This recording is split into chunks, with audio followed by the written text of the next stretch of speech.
First and important application is in the dynamic lift of an aeroplane. How the aeroplane lifted up with so much of weight.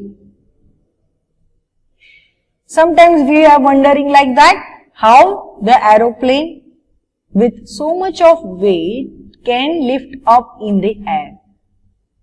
Right? Behind that, there is the application of Bernoulli's equation. According to the Bernoulli's equation, due to the pressure, you can see in this figure, see, and this figure shows the shape of the wing. See here, this is the wing of an aeroplane. Fine. So, in this wing, you can see, this is very much clear in this figure. See, pressure exerted by faster moving air. Pressure exerted by the faster moving air in the upper portion of the wing apply pressure in the downward direction, and at the bottom of the wing pressure exerted by the slower moving air.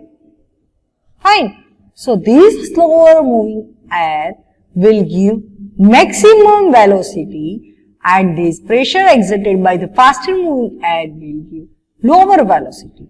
And due to this pressure exerted by slower moving air which give maximum velocity, what will happen? It lifts the aeroplane in upward direction. Fine. So, this is the logic or this is the application of Bernoulli's equation in dynamic lift of an aeroplane. Next application is in the spinning of the ball. While we are spinning a ball in a particular direction, it will move like this. If you see in the figure, the red line, see here. This red line shows the direction of the spinning of ball.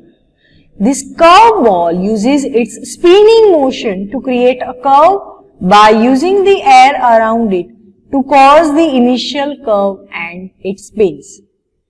So, ball is deflected from a region of high pressure towards the region of low pressure. Clear?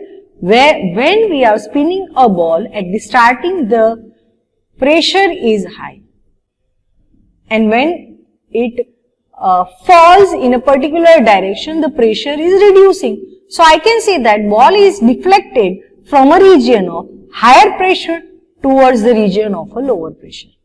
As the curves downward, in this, you can see this red line.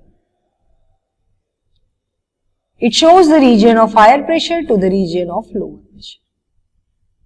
Fine. So, in the spinning of a ball, there is a application of a Bernoulli's equation. Fine. So, this is all about the Bernoulli's equation without friction, with friction or with correction factor, and application of Bernoulli's equation. So, here we end our lecture and here we end our this chapter which is basic equations of fluid flow. In this whole chapter, the two theories are very important, equation of continuity and Bernoulli's equation. I hope this is clear to all. Thank you.